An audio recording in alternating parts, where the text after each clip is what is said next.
Hello everyone, সকালে এক glass গরম জল খেয়ে নিজের জন্য একটু ব্ল্যাক কফি বানিয়ে নিলাম। তারপর রেডি হয়ে গেলাম জিম যাওয়ার জন্য। আর এখানে আমার বর এসে আমাকে একটু ডিস্টার্ব করছিল। তারপর পোজ মেরে চলে গেলাম জিমে। জিম থেকে ঘুরে আসার পর প্রোটিন পাউডার খেয়ে নিলাম, এই যে দেখো। আর তারপরেই খেলাম একটা ডাবের জল। আর ব্রেকফাস্টে আজকে ছিল ফল।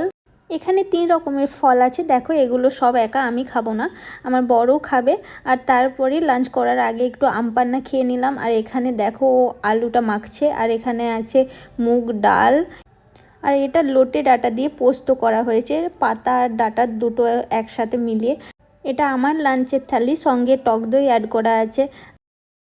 সন্ধ্যের দিকে যেহেতু বৃষ্টি হচ্ছিল বাইরে, তাই রাতের ডিনারের জন্য প্রিপারেশন করছিলাম চিকেন কষা। আর এটা নান বাড়িতে বানিয়েছি।